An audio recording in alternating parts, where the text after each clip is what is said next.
बस करिए गंधार राज।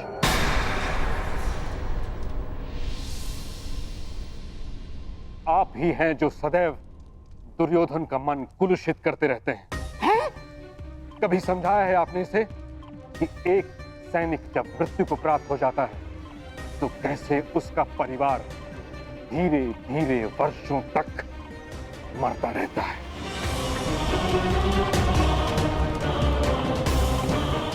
सहस्त्रों सैनिकों के प्राण का कोई मोल है?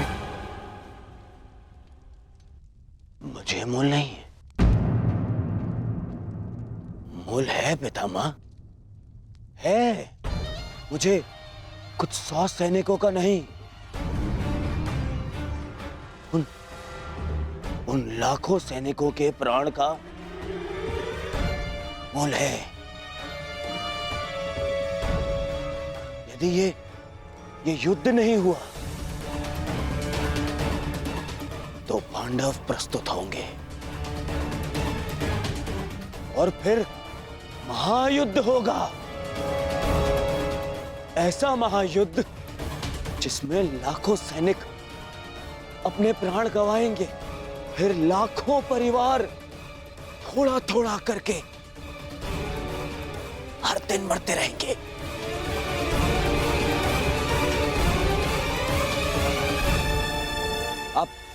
आप ही बताइए पिताश्री, क्या मैं अनुचित कह रहा हूं? लाखों सैनिकों के प्राण बचाने के लिए कुछ 100 सैनिकों का वीर गति प्राप्त करना बलिदान है या मूर्खता?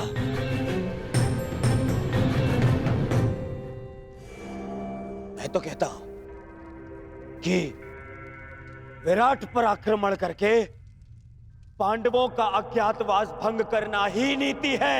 यही नीति है पितामह।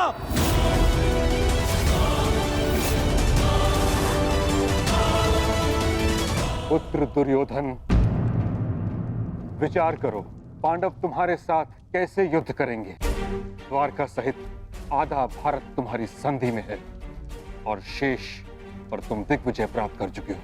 संधियां तो टूटने के लिए ही होती हैं पितामह। पांडवों के वो मित्र जिन्होंने मेरे भाई से मुझसे संधि की है, वही उनके सामने आते ही मुझसे संधि तोड़ देंगे। परंतु आपको क्या, आपने तो सदा पांडवों का ही समर्थन किया है। आज भी जब मैं उन पांडवों से हस्तिनापुर की सुरक्षा का प्रयास कर रहा हूं, आज भी आप उन्हीं का समर्थन कर रहे हैं।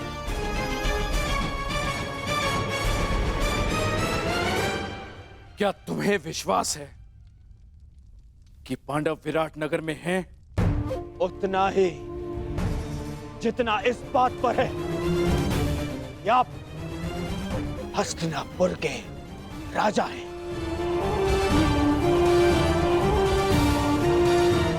और पितामह भीष्म हस्तिनापुर का हित चाहते हैं। पिताश्री, यदि पांडवों का अज्ञातवास पूर्ण हो गया तो वो अवश्य युद्ध करेंगे।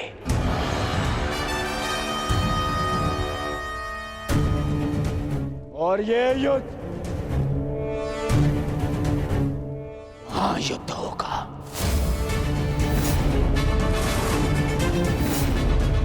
महाभारत होगा जिसमें महाविनाश होगा।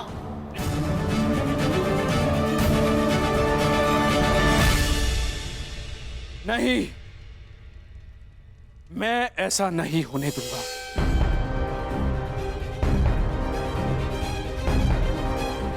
यदि विराट पर हमला करने से ये महायुद्ध, ये महाविनाश टल सकता है,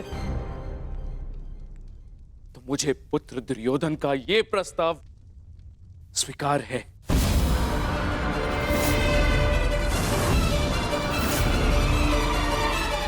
परंतु ये हस्तिनापुर के राजा का आदेश है।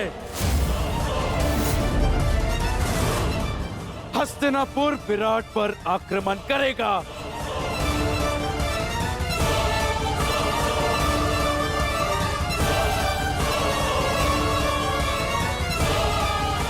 युद्ध की तैयारी हो।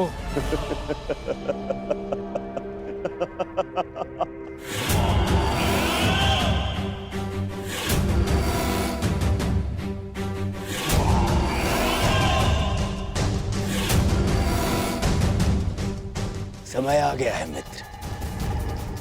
अर्जुन से तुम्हारा अधूरा द्वंद्व अब पूर्ण होगा।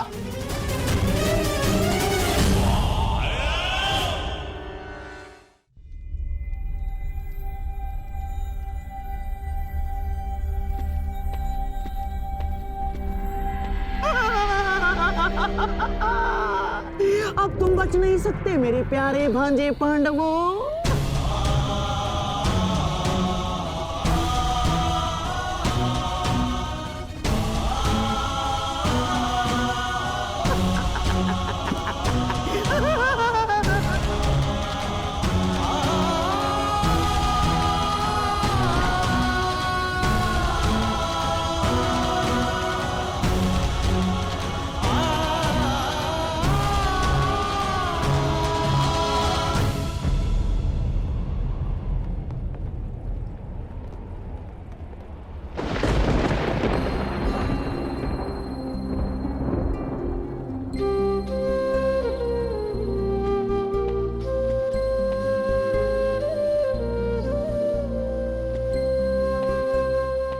बात माताश्री,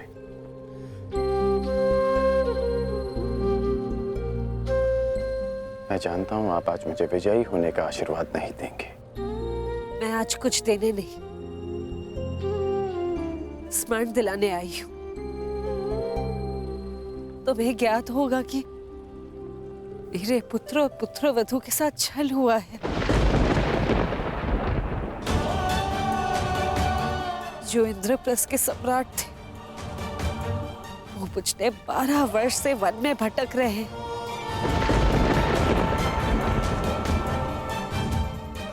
और कुछ ही दिन बचे उनकी स्वतंत्रता में, और उनके साथ फिर से छल होने जा रहा है। हस्तिनापुर से इतनी बड़ी सेना उनकी वृत्त प्रयाण कर रही है। उनकी आत्मा रक्षा के लिए उनके पास एक भी सैनिक नहीं।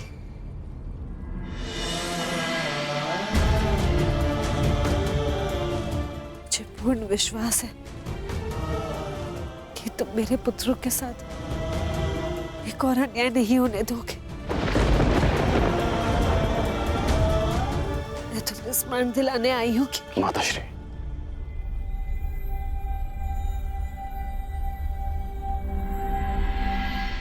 कर्ण को अपना हर वचन स्मरण है।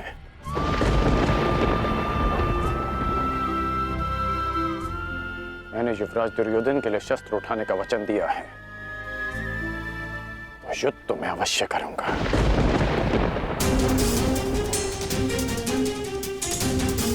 परंतु मैंने एक और वचन दिया है कि आपके पुत्र अज्ञातवास पूरा करेंगे, और ये वचन भी मैं अवश्य पूरा करूंगा।